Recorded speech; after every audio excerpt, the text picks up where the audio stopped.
Chapter 2. So bago ka mapadpa dito sa resort ko, ano pinagkakabalahan mo sa Maynila? Tanong ni Oliver kay Luna habang mag-aagapay sila naglalakad papunta sa pension house niya. Mag-aalas 3 na ng hapon kaya maraming guests na nagtatampisaw sa pool at ang iba na may nasa tabing dagat at nagpapahangin.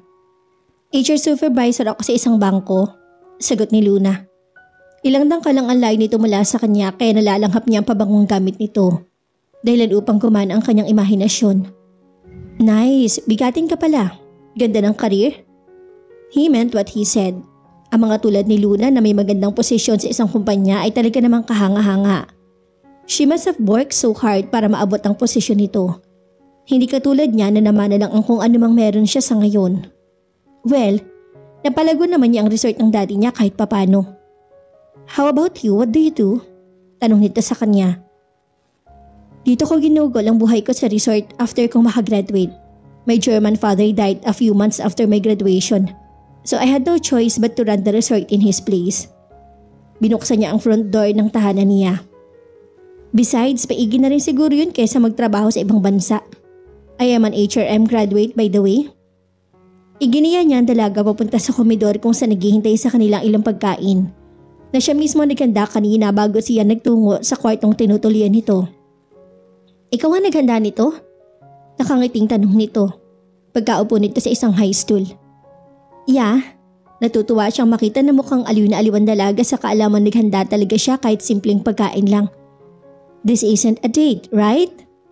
Muntik na siyang masamit sa kinakaing banana cue dahil sa biglang tanong nito. Nagpapasalamat siyang hindi pa niya na ibibigay rito ang pink camellia flowers na pinabili niya kay Kulas kanina. Those flowers were usually given on the first date daw. Of course not. Simpleng merienda lang to, Miss Manike. But if truth be told, parang gusto niyang imbitahan ito sa isang totoong date. Papayag kaya to kung sakasakali? Pagkatapos silang lantakan ng merienda, iniyaya niya itong umakyat sa ikalawang palapag ng pension house. Maganda ang view sa itaas, kitang-kita ang buong resort. Pero bago pa sila makarating sa balcony, naago ng malalaking picture frame na nakasabit sa dingding ang pansin ni Luna. Sa San Beda ka rin nag-graduate? Namamanghan tanong nito. Yap, don't tell me na doon ka din nag-aral. I did. Year 2009 ako graduate. Really? How come hindi kita nakikita ron? Noong nag-graduate ako so basically, ilang years lang akong ahead sa'yo. Nagpang-abot pa tayo. Nakangiting turan niya rito. What a coincidence. Of all the universities in the metro, iisang school pa pala pinasukan nila. Wasn't that nice? Maya-maya pa'y nakarating na sila sa balcony. Nakita nilang tumanaw ito sa malayong parte ng karagatan. I remember you. Biglang sabi nito habang nakatanaw sa kawalan. Tumanaw sa malayo si Luna at tila isang eksena sa pelikula ang gumitaw sa isip niya. Ang mga nangyari ilang taon na nakalilipas. Nagbalik siya sa panahon kung saan first year college pa lamang siya. Katatapos ng huling subject niya, nabigla siyang hilain ng mga kaklase niyang sina Abby Baldomar at si Jamie Chua. Ang mga to ang nakapaglagpalagayan niya ng loob sa klase nila. Magkaiba sila ng university at napinasukan ng best friend niya na si Jen. Manood tayo ng volleyball game at balita ko may mga gwapong player daw. Levi ang name, excited na wika ni Abby. Habang hawak-hawak siya nito sa kalibang braso at si Jamie naman nasa gawing kanan niya. Literal na kinaladkad siya ng mga to papunta sa auditorium. Nag-uumpisa na ang laro nang dumating sila. Naghihiyawan ng mga babaeng naroroon. Habang akmang titira ang isang player. Kahit medyo malayo sila kitang-kita niya kung gaano kagwapo ang player na yon. Nahabagya pang tinaas ang damit nito, showing his nice abs. Shameless flirt. Parang pagpapawisan siya ng malapad dahil sa ginawa ng player na yon. Nagkunwari siyang dead malang pero totoo ay nakatutok ang mga mata niya rito. Magaling to maglaro. Napansin din niya na marami tong fans na babae. Ito ang tinitilaan ng karamihan ng mga babaeng naroroon. Well, normal lang naman siguro yon dahil sa tingin niya ito ang may pinakagwapong mukha sa lahat ng mga manlalaro. Bago pa man i-proclaim ang mga nanalo'y nauna na siyang lumabas ng auditorium. Nagpaalam siya sa mga kasama niya na magtutungo siya sa banyo. Pero ang toto'y gusto na niyang takasan ng mga ito. Kalalabas lang niya ng CR nang bumangga siya sa isang malaking bulto. Kung hindi naging maagap ang nakabangga niya ay siguradong natumba siya sa sahig. Automatic ko nagangat siya ng tingin upang tingnan kung sino ang nakabangga niya. At ganoon na lang ang kabog ng dibdib niya nang makita niyang nakatayo sa harap niya. Habang nakapulupot ang mga braso na ito sa bewang niya. Ang gwapong player na kanina lang ay sinusundan niya ng tingin. I'm sorry, I wasn't watching where I was going. Kinakabang sabi niya bago nagmamadaling nilisan ng lugar. Ayaw niya ang paraan ng pagtitig sa kanya ng lalaki pero yung nanunuot sa kibuturan ng pagkatao niya. Mula ng araw na yun ay naging regular na sa mga panaginip niya ang maamong mukha ni Levi. Halos 1 taon din nila itong pinagpantasyahan nila Abby at ni Jamie. Pero hanggang doon na lang yun dahil hindi siya nagkaroon ng pagkakataon na makilala ito noon. Lalo na't graduate na to ng sumunod na taon. I remember you. Nagugulahan na patitig si Oliver kay Luna. Mi, naalala mo ako? Di niya mawari kung siya ba tinutukoy nito dahil hindi naman ito nakatingin sa kanya. Then she faced him and gave him a sweet smile na bihira niyang makita rito mula nang dumating ito sa resort. Yeah, that was you. I remember now because of that picture, the one hanging on the far left corner of the wall. Natatandaan niyang picture na tinutukoy nito, yun ang pinakahuling game na kasali siya sa university nila. He had been a volleyball player in their university. A good one. Tandang-tanda pa niya ang araw na yon na nanghihiyawan ng mga fans niya kaya teasingly tinaas niya ng bahagya ang damit niya. He had only done it on impulse, but one of his friends took a picture of him doing that silly thing. So he had a photo hang on his wall to remind him of his heydays. I didn't know you were a volleyball fan. No, I'm not. Baka isipin mo na crush kita ha. Hindi ako tumili nung tinaas mo yung damit mo to show your... Bahagya doon tumigil at halatang nagpipigil ng matawa. Okay, you had a very nice set of abs. Sa wakas ay sabi nito. So, you actually found me sexy that day? Wala akong sinabing sexy ka. Pagkakailan nito, alam niyang wala tong sinabing sexy. Pero nababasa niya sa mga mata nito na yun ang gusto niyang pakahulugan sa phrase itong very nice abs. He didn't know what got into him pero namalay na lang niya ang sariling nakalapit dito. Saka kinabig na palapit sa kanya. Are you sure you didn't find me sexy that day? I'm positive. Matatag na sagot nito. Hindi niya to makitaan ng pagkailang kahit na nga bagahibla na lang ang layo ng mukha niya sa mukha nito. She was that unruffled. Yung mga friend ko lang yung tumili at hindi ako kasali doon. Besides, pinilit lang naman nila ako manood ng game mo. Unintentionally inakagat niya ang ibabang labi niya while staring at her lips that looked so delectable. Bigla tuloy niyang naisip kung anong lasa ng mga labing iyon. Kapag hindi ka umamin na nasesiksihan ka sa akin, I'm going to kiss you. Pagbabanta niya at alam niya sa sariling kaya niyang totohanin ang banta niyang yon. Don't you dare, sabi nito. Parang hangin lang yung humaplo sa mukha niya. Kulang sa kombisyon ang pagkakabigkas nito pero tila hindi niya to basta-basta mapapa-amin.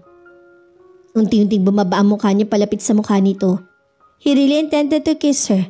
He was that attracted to her at parang may kung anong ineriya na humihigop sa kanya palapit sa dalaga. Okay, I admit, I found you sexy but that was a long time ago for Christ's sake. Di niya maiwasang ma-amuse na nakikita niyang ekspresyon sa mukha nito. Para itong nahihirapan na hindi niya mawari. Itinuloy pa rin niya ang balak na paghalik dito. Pero sa halip na sa mga labi ay sa pisngi nito naglanding ang mga labi niya. The lips could wait. Mabuti na lang ay hindi ito nagalit sa ginawa niya paghalik sa pisngi nito. I'm sure Levi ang pagkakakilala mo sa akin way back then at hindi Oliver Mortel. Kilala ako sa palayo ko nun, tama ba? Nagkibit balikat ito. I don't know, I wasn't that into you, you know? Makahulugan ang ngiting na silayin niya ang mga labi nito. Linggo na madaling araw ay dinaos ang kasal ni Jen at ni Rafi. Habang papasikat ang araw ay sinasagawa naman ang banal na misa para sa pag-iisang dibdib ng dalawa. Tulo na, the whole ceremony was lovely. Lalo na hawak-hawak ni Oliver ang kamay niya habang sabay silang naglalakad papunta sa makeshift altar. Napalitan ng wedding vows sina Rafi at Jen hanggang sa i-announce ng officiating priest na you may now kiss the bride. Hindi na niya napigilan ng pagtulo ng mga luha niya habang pinigmamasta niya ang kaibigan na masayang-masaya sa tabi ng asawa nito. Jen looked beautiful and really contented. She was happy for her. Nang tawagin siya ni Jen para sa picture taking, ay agad na lumapit siya rito. You're the most beautiful bride I've ever seen. Sinserong puri niya rito. Wait until you get married. Siguradong you will be the most beautiful bride in the country kaya kung ako sa'yo. Simulan mo na maghanap ng mapapangasawa. Hindi siya sumagot. Nagpose lang silang dalawa sa harap ng kamera pero habang naglalakad siya pabalik sa pwesto niya, bigla niyang naisip ang sinabi ng kaibigan. Ano nga kaya kung magsimula na siyang maghanap ng magiging boyfriend niya? Destiny, ikaw na po ang bahala sa akin. Nasa ganun siyang pag-iisip nang maramdaman niyang may kumakalabit sa kanya. Seryoso ka na naman? Nakangiting sabi ni Oliver sa kanya. May iniisip lang ako. I never thought this wedding could be so romantic. Paglalahad niya sa nilalaman ng isip niya. Kapag tayong dalawa ang kinasal, sisiguruhin kong mas romantic pa kaysa dito ang magiging kasal natin. Ngingiti-ngiting pahayag nito. Hindi man lang ito kumurap nang sabihin iyon sa kanya. Was he serious? Kininutan niya to ng noo bago niya to iniwan at saka nagpunta sa reception area. Pagkakita niya sa paparating na waiter ay agad na humingi siya ng isang kupitan ng alak. Oliver was just teasing me. I'm sure that he didn't mean what he said a while ago. Pero bakit ganun? Bakit parang gusto umasa ng puso niya na may bahid ng katotohanan ang sinabi niya ni Oliver? She was so doomed, hindi tuloy niya naiwasan mag-isip.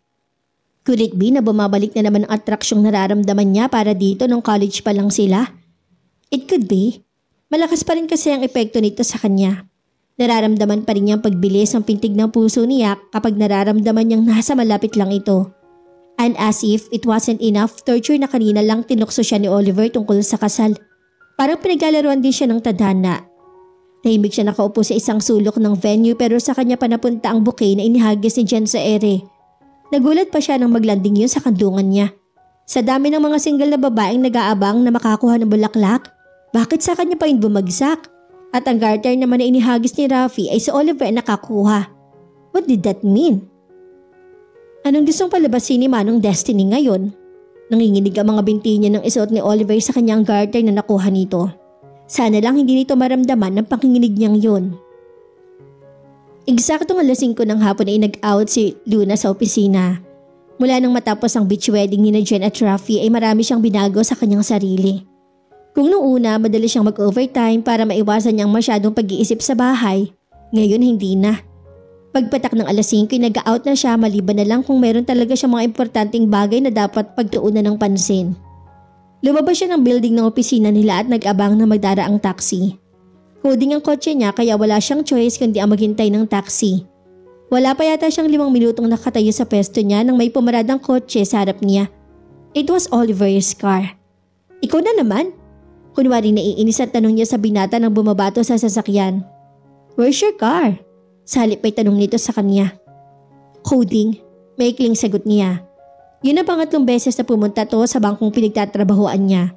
Iyayaya siya nitong mag-date pero lagi niya itong tinatanggihan. Hindi pa siya ready na makipag-date. Sinasanay pa niya ang sarili niya sa mga bagong bagay na ngayon lang niya ginagawa after so many years. Saka na niya to pagbibigyan kapag nasanay na siya. I see, so hatid na kita sa inyo? Tapos baka pwede mo na akong pagbigyan sa date na hinihingi ko. Please? Ayaw niya ginagamitan siya nito ng ganong tono kasi parang napapaawa ito sa kanya at parang nagtatagumpay itong mapalambot ang puso niya. I don't understand. You keep on asking me out though I keep on telling you no. Why do you keep on trying, Oliver? I don't know. Maybe if I keep asking one of these days, you'll actually say yes. Hindi niya maiwasang kiligin sa sagot nito. Ganun ka-importante ang oo ko sa'yo? Yeah, kaya please pumayag ka na. Friday ngayon kaya ma-traffic at babalik na ako sa Batangas bukas. Matatagalan bago ulit kita makita. Pagsusuma mo nito. Okay, sige na nga. Basta saglit lang tayo ha. Yun lang at sumakay na siya sa kotse nito. Habang nasa biyahe sila ay malakas ang kabog ng dibdib niya. Isa yun sa mga bagay na napansin niya kapag kasama niya ito. Bumibilis at nagiging erratic ang pintig ng puso niya. Nagiging maliwalas ang paligid at tila lagi siyang dinuduyan sa alapaap. Senyales ba yun unti-unti nang nahuhulog ang loob niya rito? Sa Bonchon sa The Fort sila humantong ni Oliver. Di niya alam kung paano nalaman ng binata na isa yun sa paborito niyang kainan. He must have asked Jen. Pagkatapos ng masaganang hapunan, iniyaya siya nitong maglakad-lakad sa Bonifacio High Street. Hanggang sa pumasok sila sa isang coffee shop. Nagkwentuhan sila tungkol sa kanya-kanya mga trabaho.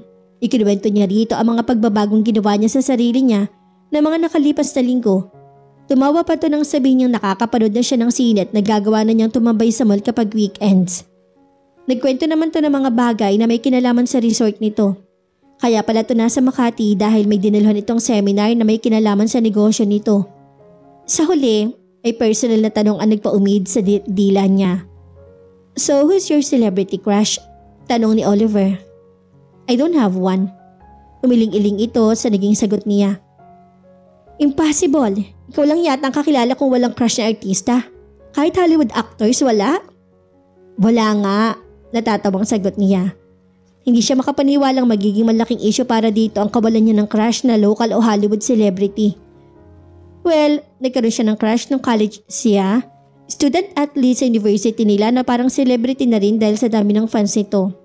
His name was Levi pero pwede pa niya yung sabihin kay Oliver. Levi Mertel? Baka pagtawanan siya nito kaya nanahimik na lang siya. Seryoso? Wala ka talagang crush na Hollywood stars? Hindi pa rin kumbinsido si Oliver sa naging sagot ni Luna.